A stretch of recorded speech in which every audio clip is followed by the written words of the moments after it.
On Mondays, we like to check in with the Australian Christian Lobby and update on the latest issues on the political agenda. Martyn Iles is Managing Director of the ACL. Martyn, welcome back to 2020. G'day, Neil. It's good to be back. Hey, Martyn, let's start with the state of Queensland. Some changes to the Anti-Discrimination Act in Queensland and pretty challenging stuff happening in Queensland. Yes, so in terms of background, people in Queensland are probably familiar with some of the PR brand damage that has been done to Christian schools in recent times, which is quite unique, actually. Christian schools have always been much loved and they've always been very popular. And they've always been, lately they've been receiving a huge influx of enrolments. People are sending their children to Christian schools, whether or not they are Christians themselves, in record numbers. But people will remember, for example, the furore around the City Point Christian College situation where they had shock horror, a Christian code of conduct on issues of sexuality and gender. And that was outed as some sort of horrifying fact that needed to be exposed. And there's been a little bit of a pattern of that around the country where some activism is being directed against Christian schools just to do a bit of brand damage. And one of the other things that's going alongside this is proposals for changes in laws to make Christian schools' life a little bit more challenging. And one of the changes, Neil, is the change you've just mentioned, which is that the Queensland government is now looking at changing the law so that Christian schools can't prefer Christian staff. Now, obviously, just as a Christian school is not really Christian if it can't operate according to a code of conduct that is Christian, including on issues of sexuality and gender, because they're such relevant issues today.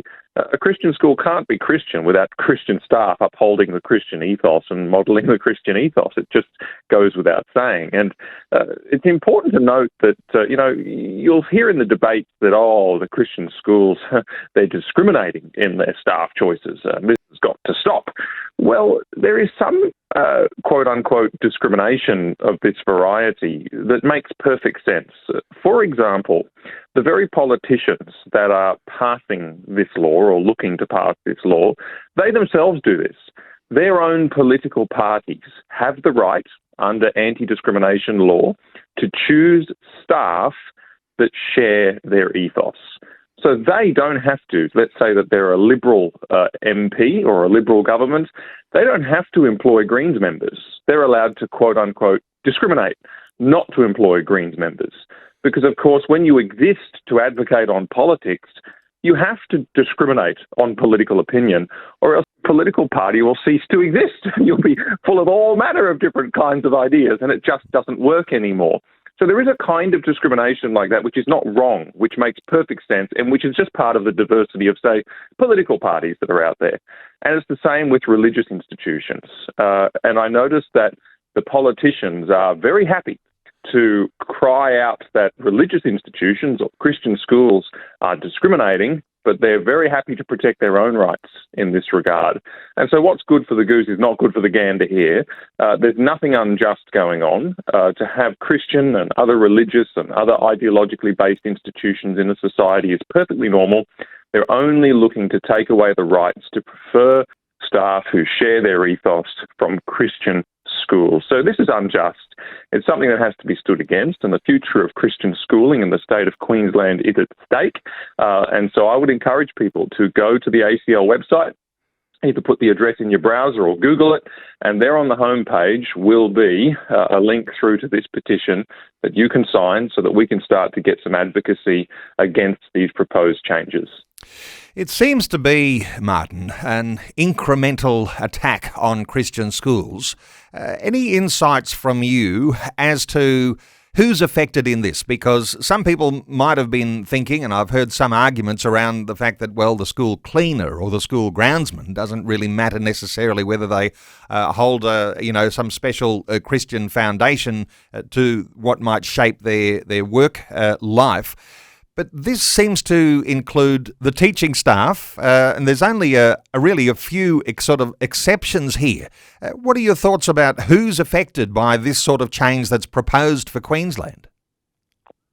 Well, it's an interesting point you make, because the specific legal change that is being proposed, one could argue, oh, look, it's only a slight removal of rights. It doesn't go all the way. So basically what it does is it says, look, you can only have a Christian staff member, or you can only prefer a Christian for a particular role if Christianity is a quote-unquote inherent requirement of the role. So let's say you're employing a chaplain. Is it an inherent requirement in a Christian school that the chaplain be a Christian? It probably is. And so you say, okay, they could still be a Christian. But yeah, as you say, if you're employing a librarian, is it necessary? Is it an inherent requirement that the librarian is a Christian? Oh, there's a bit of a question mark over that. But then you say, well, what about the maths teacher? Is it an inherent requirement that the maths teacher be a Christian? Well, there's a question mark over that too. And you find that there's a question mark over pretty much every role in the school, except maybe the principal and maybe the study of religion teacher, maybe. But the point is, a court is going to decide that. They're putting this general language in the Act, and they're saying, oh, we're not taking away your rights, we're just making it more reasonable. But a court is going to decide which staff can and which staff cannot be Christian, which is different from the position right now where the school simply knows that they can prefer Christian staff to uphold their Christian ethos. So it is a kind of, I call it salami tactics, just one slice, just a little bit of a move against Christian schools, but it's a profound and significant move, and it is part of a broader agenda, including a federal agenda, to pretty much take away all the rights that Christian schools enjoy to be Christian. So we've really got to nip this in the bud and get active on it. And of course, appreciating the fact that Christian schools are an extension of the Christian church, and you water everything down in Christian schools and you give in to the attack that is on Christian schools, and before you know it, you've got that right at the doorstep trying to change and bring into these sorts of things what happens in churches. There is a progression, isn't there? Oh, yes, absolutely. So it is interesting that they're confining this change to Christian schools. It's literally only the moving of a comma or a full stop, or, it's a very, very tiny change to introduce the same reforms in relation to churches, to say, well, actually, churches can't prefer people who identify as Christian. Oh, well, actually, Christian radio stations can't prefer people who identify as Christians. Christian lobby groups can't. It's a very, very small change to make this universal right across all Christian groups. And you make an important point, Neil, about the Christian schools being an extension of the church in a way, because I actually went to a Christian school, and I just reflect on those who were at my Christian school in my year level. And I happen to know of several who came from non-Christian families who went through Christian education at a Christian school, and they became Christians as a result of that, as a result of the witness of the teachers, the Christian environment that they were in. And in fact, two of them are now pastors of churches, and they came from completely non-Christian backgrounds. But the Christian school made the difference. And so when I look at these policy changes, they have very, very real and practical results, and those real and practical results are in opposition to the gospel itself. And that's, all the more reason to say we've got to stop this. And in one sense here, as I indicated, you might have doubts about the groundsman or the cleaning staff, but they're all a part of the team as well. And so let's include them in what it takes. It's all one community, the village raising those students in a Christian environment. Hey, Martyn, there's plenty more to talk about with that, but some of this, of course, revolves around all of the ideological things that are happening. There is a new petition that's calling for an inquiry into how to treat children with gender dysphoria. What are your thoughts on developments here? Well, there is a glimmer of light on this issue. I know a lot of people will be really concerned about the whole gender-bending agenda and how that's getting at kids, how that's coming up through the state schooling system in particular, and how that there are gender clinics around Australia transitioning children sort of as young as before their teenage years. And there's something of an awakening taking place on this, the dangers of this issue, which is great. For example, in the United Kingdom, there was a clinic there. It was a globally significant and renowned gender transition clinic called the Tavistock Clinic. And they were the subject of a High Court case because a young woman woman who was transitioned to become a trans man by that clinic in a way that caused her irreversible damage, irreversible changes, terrible, terrible impact on her life. She regretted it afterwards, and she said, well, the clinic transitioned me when I was too young to know what I was saying and doing, which of course she was. And so it went to the High Court, and the High Court put out a decision which really eviscerated the Tavistock Clinic. It pointed out that they were gender transitioning autistic children at an enormous rate. Autistic children were drastically overrepresented in the numbers, and they hadn't done anything about finding out the causes for that or guarding against some of the problems there. The clinic had not been keeping records sufficient to be accountable for what they were doing. They nearly universally affirmed gender dysphoria in every child that came to them. They almost never said to the child, "Oh, actually, you're just a tomboy. You're not actually a boy." No, they put them on the puberty blockers and they started the treatment. Absolutely reckless. And the court also pointed out that it was just extremely unlikely, pretty much impossible, that a child would have the ability to consent, to give informed consent to what was being done to them, because they just simply couldn't know the full implication on a life of not being able to have children, of all of the complications that come from the physical changes that they do to your body, of the way in which that profoundly affects your whole existence. They just said, well, that's not possible. Now, that Tavistock Clinic, following that case and through some other things, the National Health Service in the UK has actually shut it down, which is really a cause for rejoicing. It was a globally significant clinic doing this work. And now some 1,000 families are considering a class action against that clinic. And there are also, as a result of that, some precautionary measures coming in Sweden, Finland, France. They're changing their attitude on this whole gender transitioning of kids thing. And also, however, that hasn't filtered down to Australia yet. We're still in Australia transitioning children who are not old enough to consent to having a tattoo. Children who, a young girl who might come in and she's a tomboy, and all of a sudden she's on the puberty blockers, all of a sudden she's on treatments, and it's not long before these treatments are such that they cause irreversible damage. They cannot be undone. And I've been contacted by people, and it's awful, it's harrowing. Very often they are genuinely suicidal, where they live with all sorts of pain and bodily dysfunction and will do for the rest of their days because of what adults did to them, because of their childish concerns, which are quite normal and part of growing up before they even hit puberty. And the seeds are planted in the school curriculum to talk about gender identity and gender bending. Some schools, for example, in the state of Victoria, can socially transition a child to another gender without parental knowledge or consent. And then the clinics come in and they do their irreversible damage. And I just say it's time it stopped. It really is time it stopped.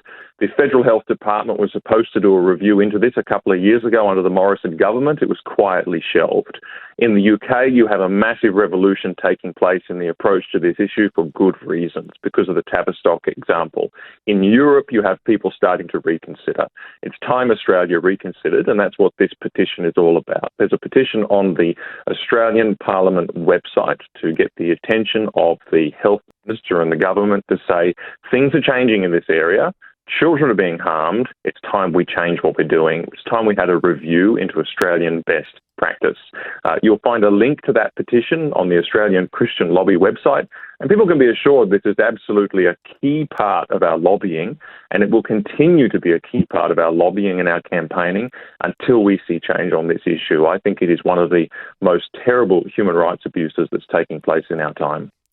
So acl.org.au to find that link to that parliamentary petition. Hey, let's talk for a few minutes about the Indigenous Voice to Parliament. You wrote an op-ed piece for The Australian just recently, and it caused quite a stir, and now you've got a whole bunch of people considering you an enemy. Martyn, what are your thoughts about The Voice and how that is a concern, and where would a Christian position be on that? Yeah, look, first of all, I just want to make the point that when it comes to the Indigenous voice, I appreciate the intentions of those who support it. And so I'm not against those intentions. I too want the best for our Indigenous brothers and sisters and Indigenous Australians, and I want to see the circumstances in those communities markedly improved. I just don't think this is the way to do it. I think this is the wrong answer to a very real issue. And for those who are sort of not yet in the picture, what this is it's a plan to change our constitution, the Australian Constitution, and to add into it another body. So we already have in the Constitution a Senate, a House of Representatives, a High Court, things like this. They want to add in another one, and they call it the Indigenous Voice to Parliament. And it's completely different from anything else there because it's actually a race-based institution. The real qualification to get into that institution, to be part of it, is your race. So straight away, my antenna goes up and I say, well, there's wisdom in the fact that one of the distinctions that is expressly obliterated in the kingdom of God is race. And so if we're building earthly kingdoms with these sort of redeemable segregations in them, then we're going to run into trouble. And I think that that's true, and history proves that that's true. But of course, the idea is they're saying, well, we need to come up with ways to close the gap. And there is a gap. And nobody is happy about the fact that there's a gap. And we all want that to change. We want to improve the situation for Indigenous communities. But here's an interesting observation, Neil. The one place where the gap is not evident is actually politics. There's 11 parliamentarians without any Indigenous voice to Parliament. It's just happening naturally. There's 11 parliamentarians who have Indigenous identity.